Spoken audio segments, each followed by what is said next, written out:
Paglayaw ng Diyos ay pag-akan nga madali na biglang mauman.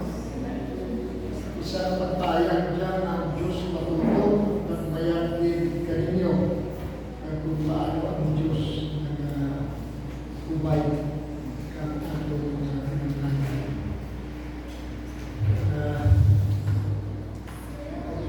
Ang mensahe na pagkadali mo sa inyo sa kanyang maaga, makita sa 1 John chapter 2, verse 28 to chapter 3, verse 3. 1 John chapter 2, verse 28 to chapter 3, up to verse 3. Basahon ko. And now, little children, abide in Him, that when He shall appear, we may have confidence and not be ashamed before Him at His coming. If you know that He is righteous, you know that everyone that doing righteousness is born of Him. Behold, what manner of love the Father hath bestowed upon us, that we should be called the sons of God. Therefore the world knoweth us not, because it knew Him not. Beloved, now are we the sons of God, and it doth not yet appear what we shall be, but we know that when we shall appear, we shall be like Him, for we shall see Him as He is. And every man that hath this hope in Him purifieth himself, even as he is pure. Ang mensahe ng pagkatalaw ko sa inyo is about how to prepare for the second coming of Christ. Paano na kita magprepara nanungod sa pagbalik kang Ginoo liwat. Amo na ini ang ginakot ng Bible that we are now living in the last days. We are living in the end times. Ara na kita sa katapusan ng mga tinion o kung katapusan ng panahon. May istorya bala sa isa na babae na membro sa isang iglesia na nagpamangkot sa iyang pastor. Ang buon niya, how do I prepare for the second coming of Christ? Napamangkot mo man pala ini sa inyong kalingon? Kung paano kita magprepara sa pagbalik sa Ginoo liwat?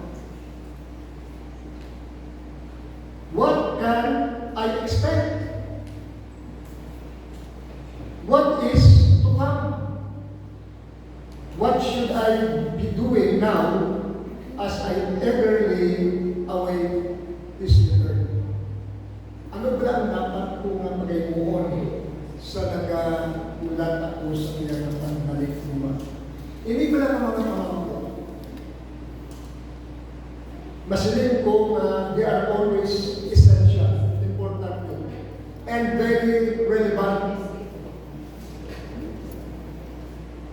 And I believe, ini nga pamangkot, importante man sa siningang panahon, kag relevant man sa mga buntang na nagkakamo sa tulan. And one way to summarize our preparation for the coming is to say that there are many impulses. Madamo ang mga buntang ang dapat nato himuon. Mga buntang na dapat mag-motivate, mag-encourage sa aton, at punto nga makabulit sa aton nga maging ready kita anytime na magbalik ng Ginoo. So, may apat kita din na kamaturan, gusto ko i-share sa inyo. Ang first na impulse, pag sinabi ng impulse, it means action. action, motivation, or encouragement. Ang una nga encouragement or action na yung una kon, it comes from the glorious prospect of seeing the Lord. Magsiling ka ninyo, magbalik ang Ginoo, mayroon man pala ikaw palangan ahon, mayroon man ikaw bilang prospect, may mayroon na prospect nga makita ninyo si Kristo Jesus, di ba? Ang una nga motivation. Ang ikaw, ang second nga motivation natin, it comes from the necessity of suffering before it comes. Tandaan kayo. Antes magbalik ang Ginoo, ang pangabuhi na mga budlay. We will experience more troubles and sufferings in life. Waay pinapromisa sa Diyos sa ato na kung kita kiswa ng mga mataway ang atong pangabuhi. The more na nagalapit ang pagbalik sa Ginoo, the more na magabudlay kapag nanawa ang Diyos. Kinanglan maging ready kita sa ang ikatatlo na dapat ngayong natin, the impulse to be found watching and praying earnestly. Nga nagabantay kita, kag nga mapinanamuyuon kita sa aton. And then lastly, the actions to be found faithful and vigilant in our particular callings when He comes. Kung man anta, at sigurado kita na magkariya Ginoo, dapat matutong kita, kag pirmi kita nagabantay, kag himuon ta ang atong nabahin para sa lingkod sa Ginoo. So dira kita mabutang sa aton na pagtuon sa siningan aga. Number 1 point. How do we prepare for the second coming of Christ? Number 1, pursue Christ likeness. Pursue Christ likeness. Kung wala ng Bible sa Romans chapter 8, verse 29 to 30, amoy hindi ang pagtawag ni Kristo Jesus sa aton. Siling nila sa Romans chapter 8, verse 29 and 30, and I will read. For when He did foreknow, He also did predestinate to be conformed to the image of His Son. Ang plano gali, kagang tuyo, kagang pagtawag sa Ginoo sa kaluwasan ka, akong ito nga maging parehong kita kay Kristo Jesus. Ang buot sa gano'n siya, ginatawag nila sa Bible na Christ likeness. Kagsinig sa verse 29, verse 30, moreover, whom He did predestinate, whom He also called, then He also justified, and whom He justified, then He also glorified.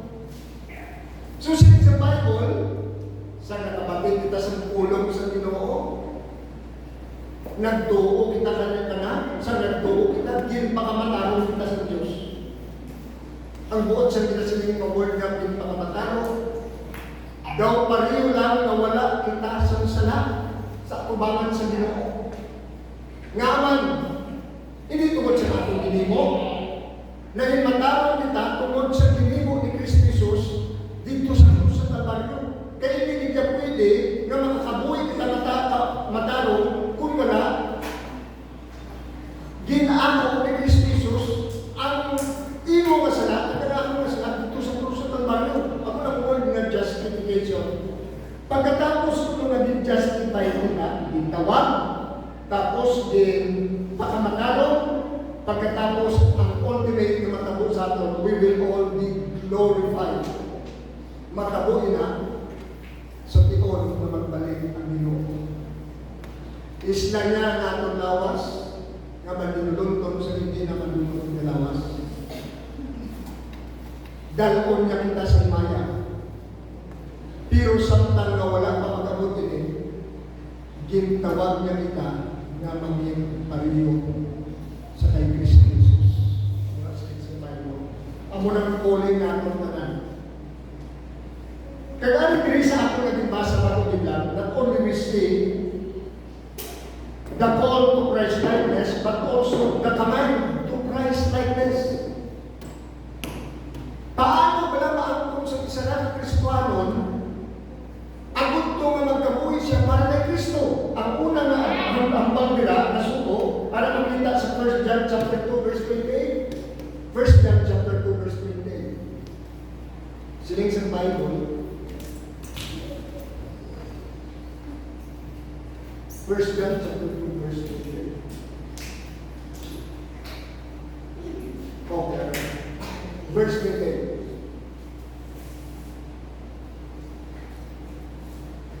Okay. Verse 28. Alright. And now, little children, abide in Him. That's the first thing to do. Kung ikaw tinawag ka sa Ginoo sa kaluwasan, kailangan magpabiling ikaw sa kay Kristo Jesus. Ang word na abide, it means to remain, not to depart, to continue. May iba ng mga tao na nagtuo sila kay Kristo Jesus, pero subok, hindi mo na sila makita sa iglesia. Wala siyang nagpabiling. Ang word si Kadun sa word na abide is to remain.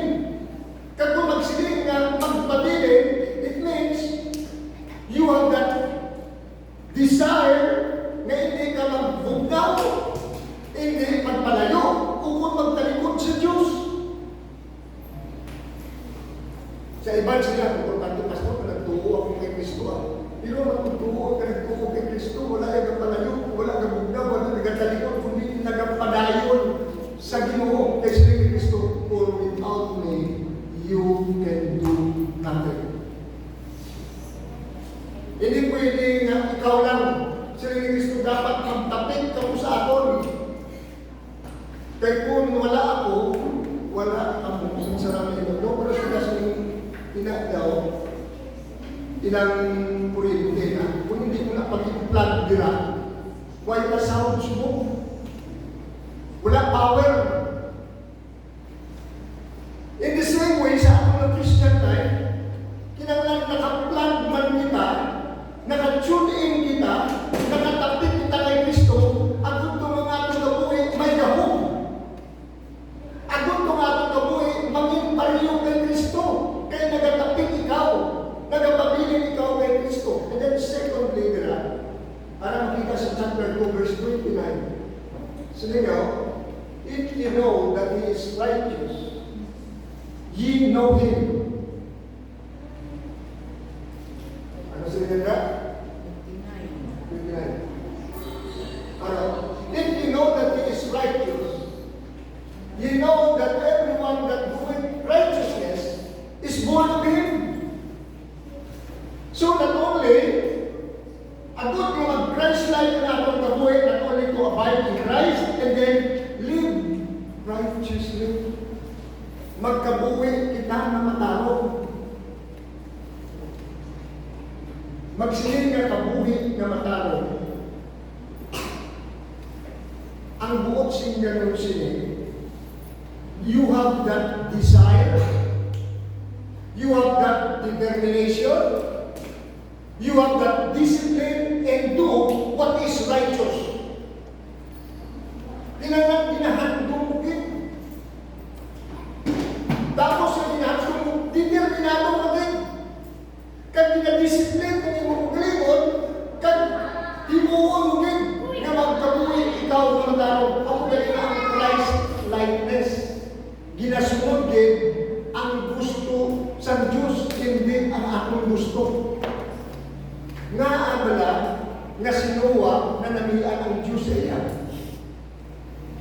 Sining sa Bible, ang tanan ng mga tao nga nagahimo, malaot, nagkasubo sa talipusoon sa Diyos. Pero sining sa Bible, but Noah found grace in the sight of the Lord. He found favor in the sight of the Lord. Why? Because he is doing righteous things in the sight of God. Kung gusto mo malipay ng mamuot ang Diyos, dapat sa iyong mga kabuhi, himuon mo mataraw hindi lamang Domingo, kundi Lunes, Tugtog, Sabado, Tugtog sa pagbalik mo direktong Domingo. Abi kung isa sa iba, ang Christian life is a one-time event. Kung Domingo lang, no! Ang Christian life is everyday event in your life. Nandiyan ka? Ang ibang sila, ang importante, nagasimba ko sa Domingo, gapamo, ginamo, nagakalipay, nagahamo ang Diyos. How about Monday to Saturday? Are you doing righteously? Base, buot ka ng Madrid kung Domingo, kung Lunes, Tugtog, Sabado, magpasaway ikaw. Hindi ako ng pagkabuhay na righteous. It is an everyday life. In the way you walk, in the way you talk, in the way you show other people that you have Christ in your life. Ang ng Christ likeness. And then third, silingadra sa verse 3, chapter 3, verse 3. Sunod. Chapter 3, John chapter 3, verse 3.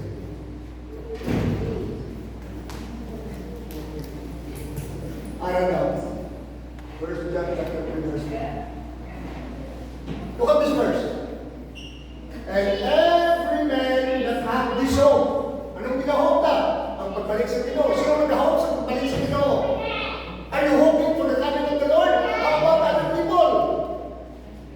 Why ikaw mo yan nag-hope? Ako na ginahop ko din eh.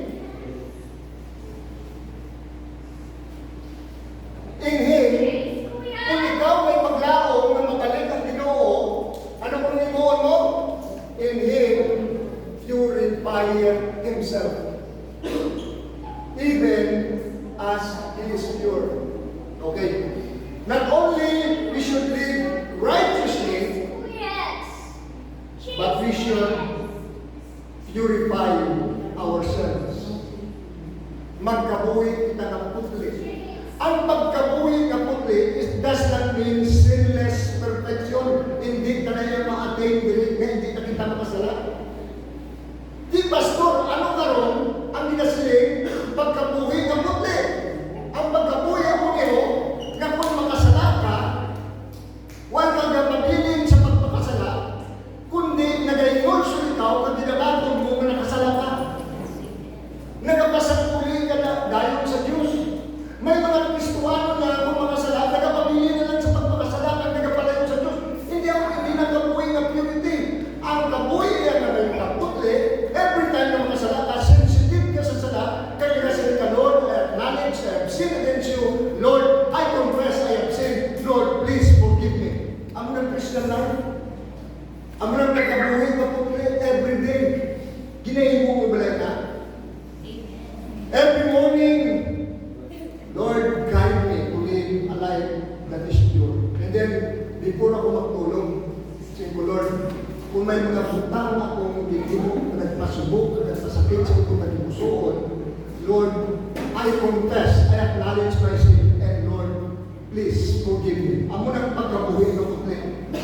Nga antes ka matulog, ginakuntisan mo yung mga sala, kag magsiling Ginoo na masala ako sa iyo. Ang problema sa atin itong makasala na, why God gina ako na nakasala sa aking pangaluan ng itong patawad sa Diyos. Amo nang pagkabuhi nga Christ life, naintindihan ka? Amo nang suko diri sa aton. Pursue Christ likeness. Kag saan na? Gusto sa pinusubong, hindi buwas.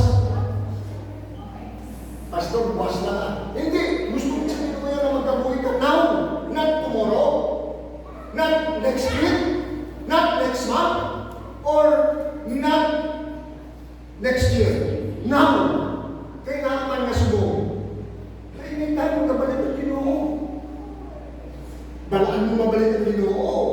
gawas ka pa yung mga arrange sa mga relasyon sa inyo. Kailangan subong.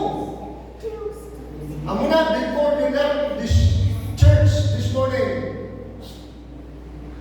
get right with God. Tatlo nga ang inyong mga buhay. Abide in Him, live righteously, and continue to live a life that is pure. Yes. Second,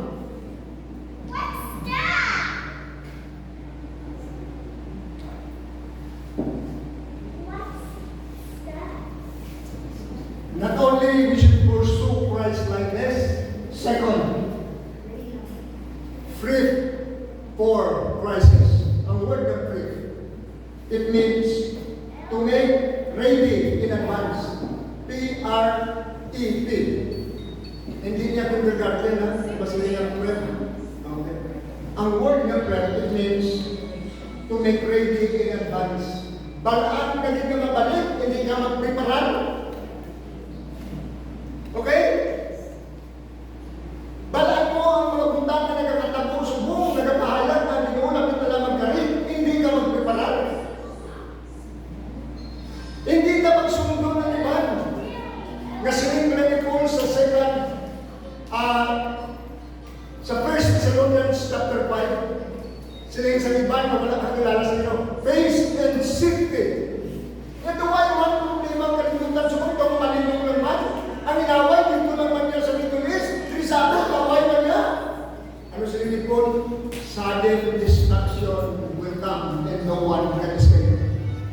Amo na yung magbalik sa Ginoo. Sila mo daw okay lang. Daw malinong lang. Daw taway lang. Pero sa Bible, sudden destruction will come and no one can escape. So ganun mga upod sa Ginoo, dapat priba sa preparahon ka kay may mga crisis na mag-apod sa ato. Ano ini ka mga crisis ang matabot sa ato? Preparahan ka ang mga kabudlayan nga atong sugataon samtang nagaulat kita sa pagkain sa Ginoo.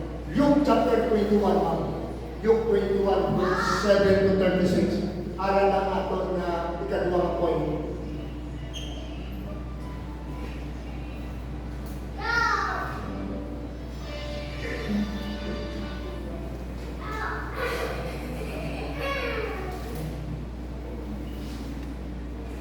Masukot kita sa verse 7.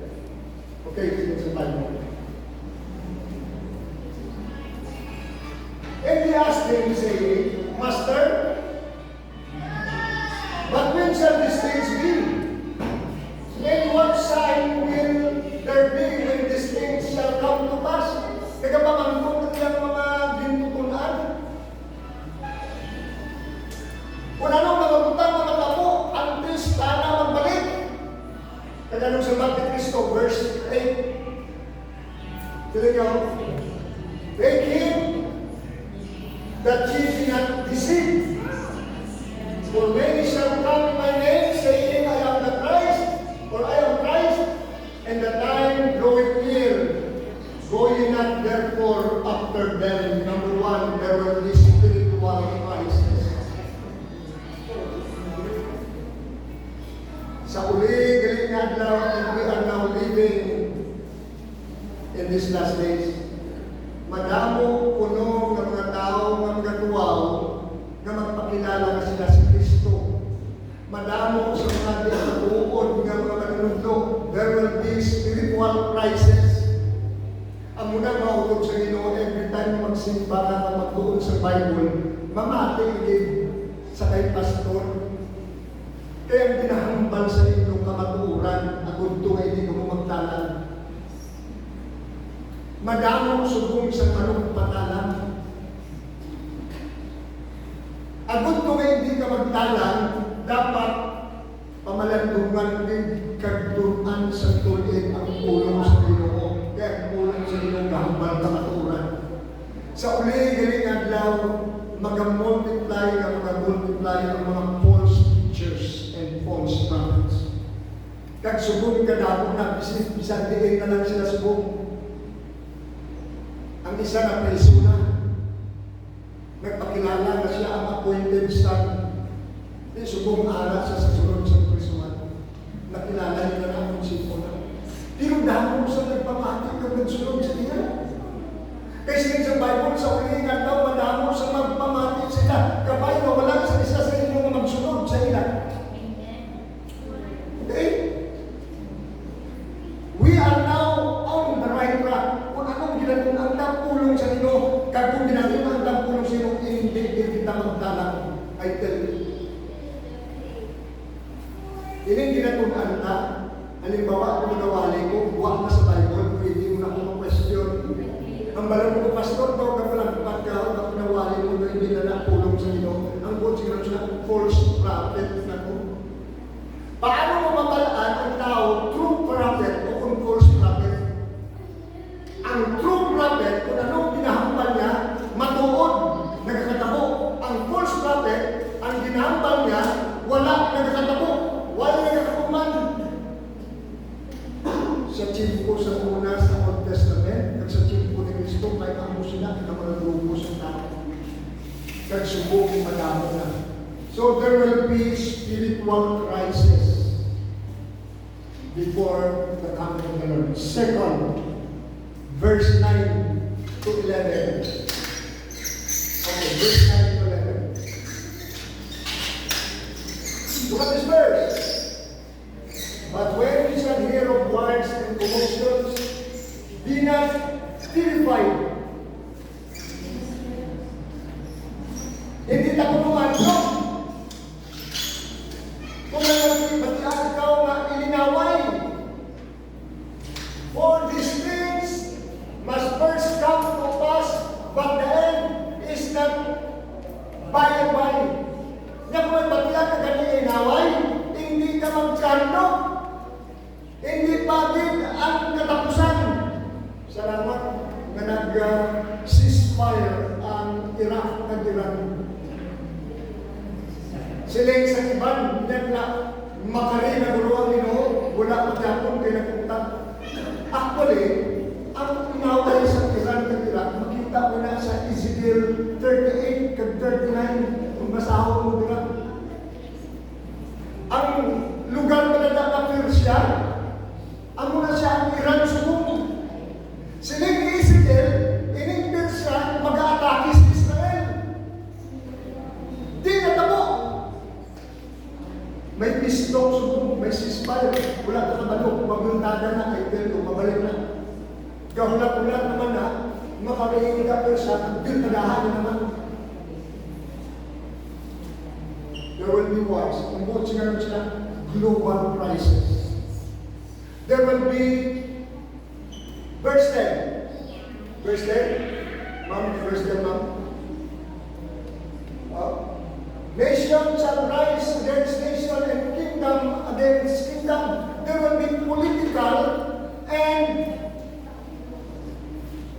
what we call leadership crisis. Ang unang nagkakatamo subong.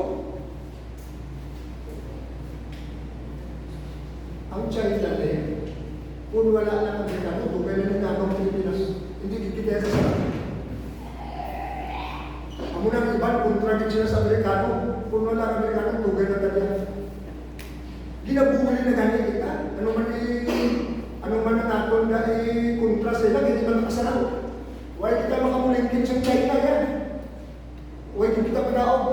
Nga sila tungkol sa presence sa US sa aton. Amo lang ang nagapubog. And of course, ang Ginoo ko amo ang nagapubog man sila. Pero sa Bible, mag-ilinaway ang nasyon, matong sa nasyon, ginarian, matong sa ginarian. There will be political crisis. And then, and great earthquakes shall be in diverse places, and famines and pestilences. There will be what you call mga natural disaster.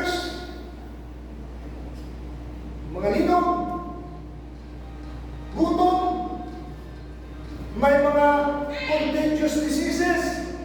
Ako na subo. Salamat kita sa Ginoo nga gi-proteksyonan kita sa Diyos sa itong COVID-19. Kaya ang gahana subong si Impax. Pero si Impax hindi yan dangerous. Kuwan na nga, ang mapituan na ang inyong skin, mabuhay pinagnan, kagwapahon nyo tayo. Kung namin kutes mo, matapikan ka sa Impax, kung ikaw wapuhon, matapikan ka Impax, itong-itong na mo, pagdating mo malawas. Ano na sumunod na nakatabo? Hindi na lang mapunggan. It will be happen. And then, there will be hospital crisis. Magsiging hospital, ano? And fearful sights and great signs shall be from heaven. Siling Matthew, ang adlaw, magadulog, ang bulan, hindi na magsiga, kag ang tao mahadlok.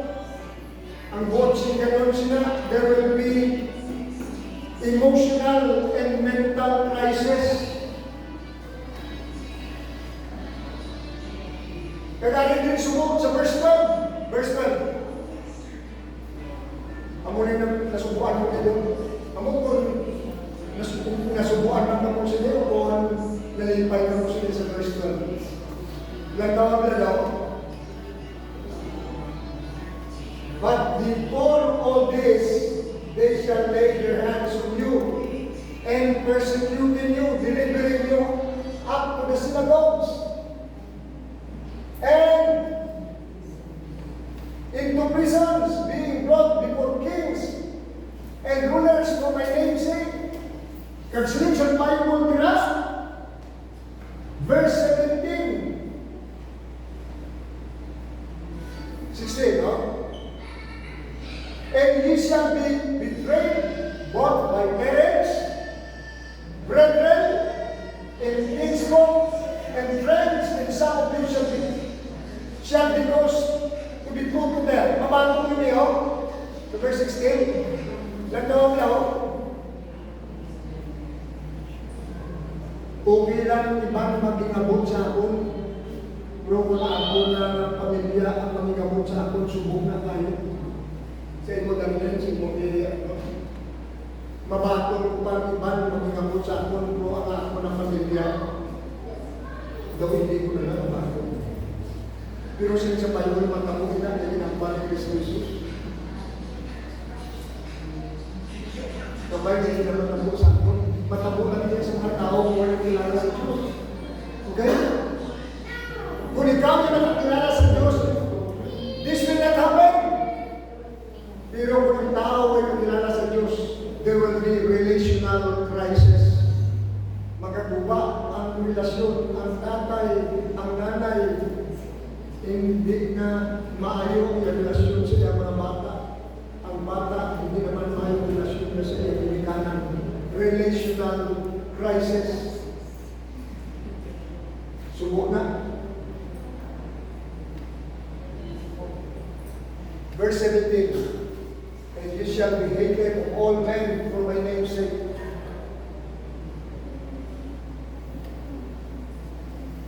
So, amoy lang matapong sa akin. So, ganit, hindi nga magputang tapagin. Are you prepared? Are you ready? So, mga utod sino ang preparada? Prep for the crisis.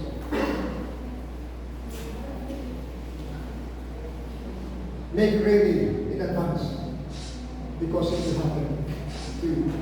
Sometime, nagalapit ang pagbalik sa Ginoo.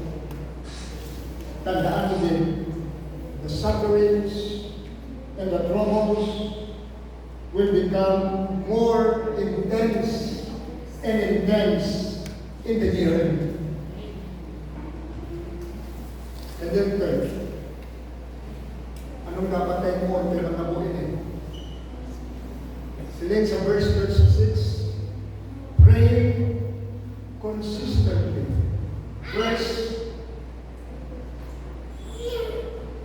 36.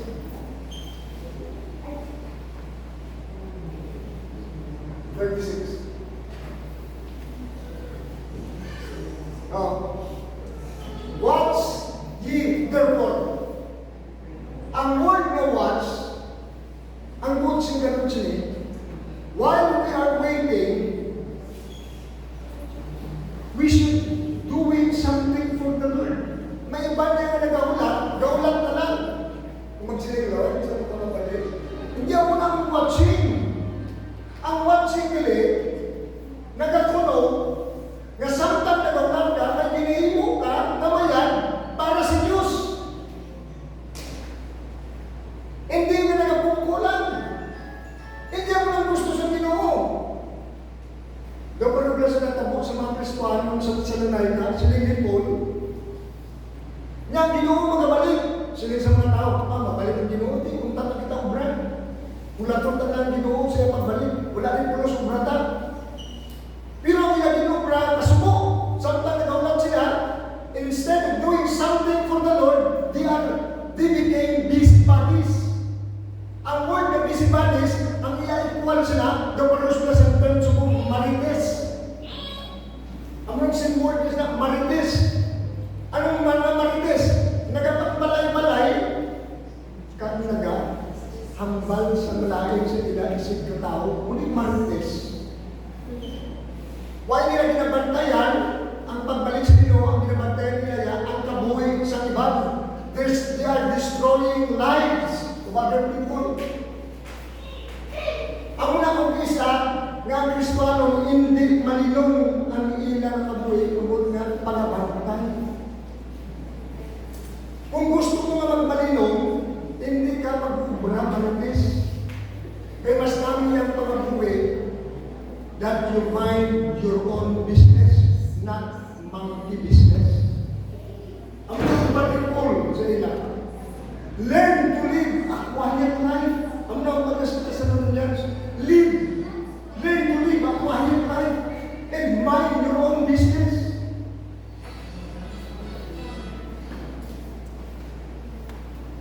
Watch, ang muna sa Bible, watch and therefore, magbantay, and then pray always.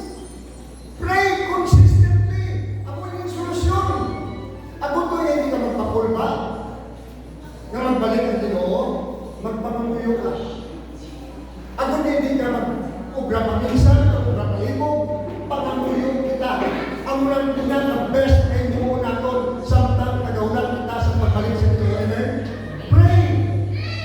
Kasi sa Bible sa Philippians chapter 4, be anxious for nothing, but in everything by prayer and supplication, let your requests be made known unto God. Pray! Nga ang tawag mo isa, nag-ubra malibog, ubra maminsan, abi nyo, isa sa kosang cancer mo, ang ubra maminsan ng pagpalibog. Ilang maminsan na sa pagpunta, hindi man natabo sa iya, kung hindi maminsan ka na, kagada mo sumog sa may cancer, tumutuno, sa kailang pagpalibog ng pagpaminsan. Galing ang tatalo na pagpalibog ng pagpaminsan. Live joyfully. Enjoy your life. Samtang nabuhay ka pa. Hindi mo pagpalibog ng pagpaminsan. May iba niya kung sa pagpaminsan, pagpaminsan ng palibog. Especially mga young people, taga-suicide na lang, kay sobra na nila pagpaminsan. Imbis na mag-ubra paminsan ng palibog, magsalig sa Diyos, kagman, mga mulog. Pray consistently. Amen? So, pinanguloy kasi sa kanisa. Tandaan mo kay Berme, why kung kalipat sa Diyos ng pamulog, is also pray for you. Pray. Let's pray for one another. Kaya mo naman nila, best na solusyon na as we are waiting for the coming of God. And then last thing, proclaim Christ. Isugin natin, iwalin natin si Kristo Jesus. Nagpawag laga, sila niya sa Matthew 28, ang muli niya ang last, nga kaman sa Ginoo ang isla na magkaya. Nga lakad ka mo,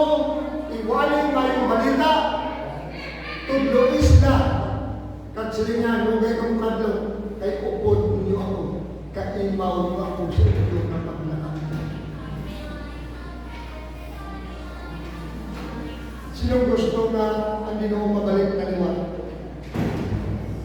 Sino gusto? Why? Sino gusto? Gusto mo na lang yan na magpamiling ka dili, at magiging pagkakutos na, magiging pagkakulit na.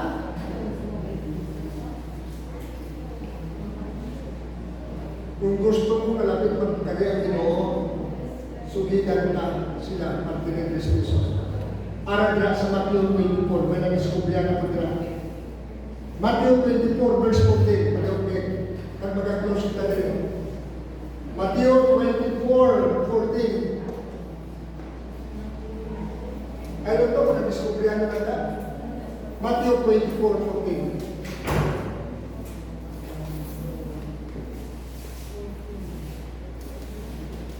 Ano ito?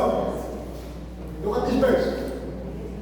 And this gospel of the kingdom shall be preached in all, the world, for a witness unto all nations, and then shall the end come. Ang key verse sa Matthew 24, hindi inaway, hindi gutom, hindi kagamo, hindi masakit, hindi patantos. Ang keyword, ang key verse sa Matthew 24 is verse 14. Kinahanglan iwali ang maayong balita sa bugos ng kalibutan, kag anong naman ako? And then shall the end come.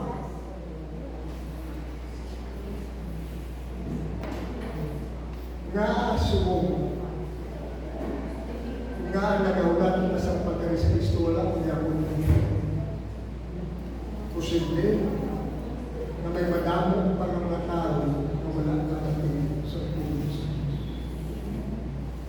Ang muna desire ni Kristo Jesus, sila nga, hindi siya gusto na may isa na mawala, gusto niya nga kanan makadalang sa Panginoon. Ayan may mga labuan sa kita na wala kilala kay Kristo Jesus. Ang mong pala, pasalamat na kita, huwag magbalik ang Ginoo, kaya kung magbalik ang Ginoo, huwag sila kakilala, masubo mo na ang sitwasyon nila. Kita yan, maglangit sila yan, mag-aantos dito sa Itiyo. Kaya nung imuunta, we should wake up.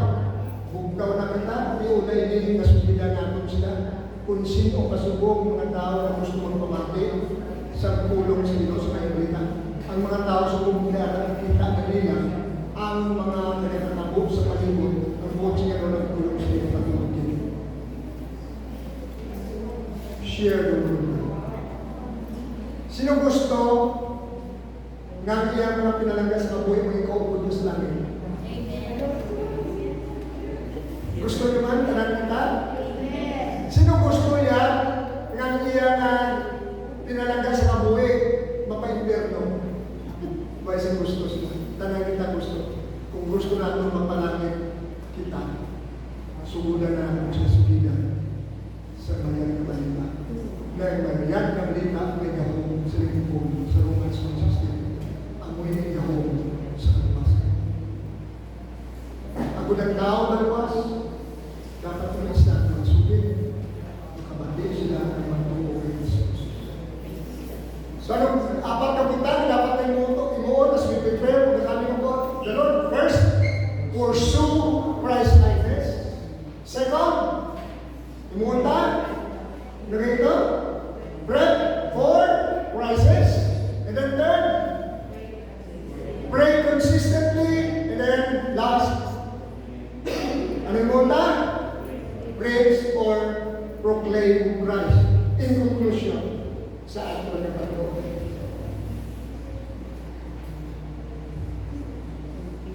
Ang pagbalik sa Ginoo malapit na. Wala kita kamaan kung saan ko. Pero may ibigay na ito sa inyo na pamaturan. Ang pagbalik sa Ginoo, wala hindi nagatulog sa ating naman pamit kita. Maglasala kita. Kinatuluan kita sa Ginoo na magpipala. The coming of the Lord Jesus Christ teaches us not to panic but to be prepared. not to fear us, but to have faith and be faithful to Him.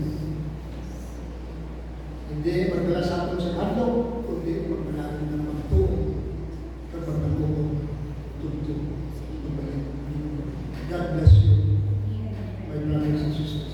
Magkapit na. Amay na naging pagkakibig, sila ng mga kamaturan, kabay din ako nila ng baliwala, kundi punta ng isang puso.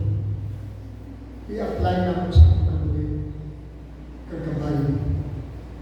Tuloy kami sa pagkabuhi, naman araw, balaan kagbuhi sa itong bata. Kagabay, magpreparar namin, kaya tayo mag-aabot ng mga kabudlayan sa ating pagkabuhi. Pero salamat kay Diyan, ikaw, ako hindi malampasin, pinagkuhan ikaw, hindi mo kami magpabayan. Salamat sa Ginoo na may opportunity magkami makapagpabuhi.